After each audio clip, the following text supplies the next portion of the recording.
Hello കൂട്ടുകാരെ, എല്ലാവർക്കും സുഖമല്ലേ? ഭാമിക ഷിബി ബ്ലോഗിന്റെ പുതിയൊരു വീഡിയോയിലേക്ക് എല്ലാവർക്കും സ്വാഗതം. ഞാൻ ഷിബില. നമ്മളിപ്പോ കുറെ ദിവസമായിട്ട് ഒരു കുക്കിംഗ് വീഡിയോ ഒക്കെ ചെയ്തിട്ട് അപ്പൊ ഇന്ന് നമുക്ക് വളരെ എളുപ്പത്തിൽ റെഡിയാക്കി എടുക്കാൻ പറ്റുന്ന ഒരു പാവയ്ക്ക ഫ്രൈന്റെ റെസിപ്പി കാണാം. നമ്മുടെ എല്ലാ കൂട്ടുകാരും നമ്മുടെ ചാനലൊന്ന് കണ്ട് സപ്പോർട്ട് ചെയ്യാൻ ആരും മറക്കരുത്. അപ്പൊ നമുക്ക് വീഡിയോയിലേക്ക് പോവാം. ചെയ്തെടുക്കാനുള്ള പാവയ്ക്ക ഒന്ന് കട്ട് ചെയ്തെടുക്കുക. റൗണ്ടായിട്ട് വേണ്ട കട്ട് ചെയ്യാനായിട്ട്.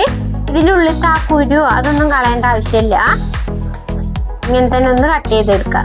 നമ്മൾ ഈ വെയിലില്ലാത്ത സമയത്തൊക്കെ നമുക്കൊരു പാവയ്ക്ക ഫ്രൈ ഇങ്ങനെ കഴിക്കാൻ തോന്നുമ്പോൾ ഇതുപോലെ ഉണ്ടാക്കി കഴിച്ചാൽ മതി. നല്ല ടേസ്റ്റ് ആയിട്ട് ഇങ്ങനെ കഴിക്കാനായിട്ട്. നമ്മളിത് 3-4 ദിവസം ഉണക്കി എടുക്കേണ്ട ഒന്നും ഒരാവശ്യമില്ല.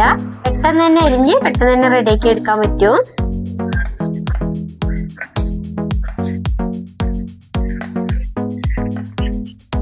മുഴുവൻ പാവയ്ക്ക് ഇതായിട്ട് റൗണ്ടായിട്ട് കട്ട് ചെയ്തെടുത്തിട്ടുണ്ട്. ഭയങ്കര കനം കുറയ്ക്കരുത്. അപ്പൊ നമ്മളിതിൽ മസാല തേച്ചിട്ടൊന്ന് കുഴച്ചെടുക്കുമ്പോൾ പൊട്ടിപ്പോവും. ചെറിയൊരു കനത്തോട് വേണ്ടിയിട്ട് വേണ്ട നമ്മളിത് കട്ട് ചെയ്തെടുക്കാനായിട്ട്.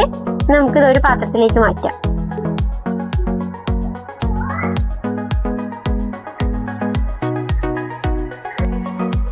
ഈ കട്ട് ചെയ്തെടുത്ത പാവയ്ക്കയിലേക്ക് നമുക്ക് മസാലകൾ ചേർത്ത് കൊടുക്കാം. ആദ്യം തന്നെ ആവശ്യത്തിനുള്ള ഉപ്പ് ചേർത്ത് കൊടുക്കാം. ഉപ്പ് ചേർത്ത് കൊടുത്തിട്ടുണ്ട്. ഇനി ഇതിലേക്ക് മഞ്ഞൾപ്പൊടി, ഒരു 1/2 സ്പൂൺ മഞ്ഞൾപ്പൊടി ചേർത്ത് കൊടുക്കുന്നുണ്ട്. ഇത് 2 സൈസ് കയ്പയ്ക്ക് നമുക്ക് ഇതിന് വേണ്ടിയിട്ട് എടുക്കാം. പച്ചയാണെങ്കിൽ കുറച്ചും കൂടെ ഒരു കയ്പ് കുറവായിരിക്കും. ഇതിന് കയ്പ് ഉണ്ടെങ്കിലും വറുത്തെടുക്കുമ്പോൾ നല്ല ടേസ്റ്റ് ആട്ടോ. അധികം കയ്പൊന്നും അറിയില്ല.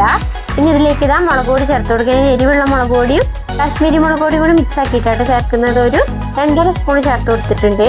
പിന്നെ ഇതിലേക്ക് വേണ്ടത് അരിപ്പൊടിയാണ്. അരിപ്പൊടിയും കൂടെ ചേർത്തിട്ട് കുഴച്ചെടുക്കുക. ഒരു 3 സ്പൂൺ അരിപ്പൊടി ചേർത്ത് കൊടുക്കുന്നുണ്ട്. 2 സ്പൂൺ വെള്ളം കൂടെ ചേർത്തിട്ട് കുഴച്ചെടുക്കുക. ഒരുപാട് വെള്ളം ഒഴിക്കരുത്. ഒരു സ്പൂൺ അളവിൽ ഒഴിച്ചു കൊടുത്താൽ മതി. 2 സ്പൂൺ ഞാൻ ചേർത്ത് കൊടുത്തിട്ടുണ്ട്. ഇനി നന്നായിട്ടൊന്ന് കുഴച്ചെടുക്കും. പാവയ്ക്കയിലെ മസാല ചേർത്ത് നന്നായിട്ട് കുഴച്ചെടുത്തിട്ടുണ്ട്. ഒരുപാട് വെള്ളം ചേർക്കരുത്. ഇങ്ങനെ വേണ്ട നമുക്ക് മസാല ഇതിലൊന്ന് പറ്റി പിടിച്ച പോലെ വേണം കുഴച്ചെടുക്കാനായിട്ട്. ഇനി നമുക്ക് പാവയ്ക്ക ഫ്രൈ ചെയ്തെടുക്കാനായിട്ട് ഓയിൽ പാനിൽ ചൂടാവാനായിട്ട് വെച്ചിട്ടുണ്ടായിരുന്നു. നന്നായിട്ട് ചൂടായി കഴിയുമ്പോൾ ഇതിലേക്ക് ഓരോ പാവയ്ക്കായിട്ട് ഇട്ട് കൊടുക്കുക.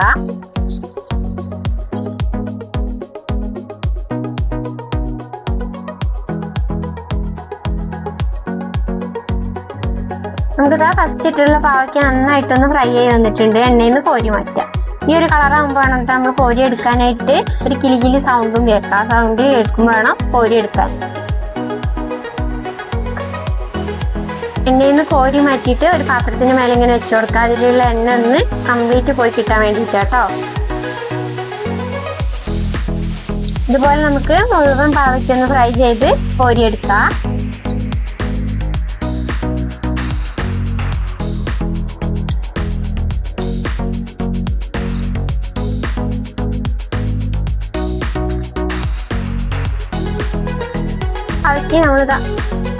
മുഴുവൻ പാവയ്ക്ക് നമ്മളിതൊന്ന് ഫ്രൈ ചെയ്ത് കോരി എടുത്തിട്ടുണ്ട്. നല്ല അടിപൊളി ടേസ്റ്റുള്ള പാവയ്ക്ക ഫ്രൈ ഇതവിടെ റെഡി ആയിട്ടുണ്ട് കേട്ടോ. പാവയ്ക്കൊക്കെ ഇഷ്ടമുള്ളവർക്ക് എന്തായാലും ഇത് ഇഷ്ടപ്പെടും. അപ്പോൾ റെഡിയാക്കി നോക്കാത്തവരൊന്ന് റെഡിയാക്കി നോക്കിക്കോളൂ. എന്തായാലും ഇഷ്ടപ്പെടും എന്ന കാര്യം ഉറപ്പാണ്. അപ്പോൾ ഇത് വീഡിയോ ഇഷ്ടമാണെങ്കിൽ സബ്സ്ക്രൈബ് ചെയ്യാനും ഷെയർ ചെയ്യാനും കമൻറ്റ് ചെയ്യാനും ആരും മറക്കരുത്. ഇതുപോലുള്ള നല്ലൊരു വീഡിയോ ആയിട്ട് നടക്കാം.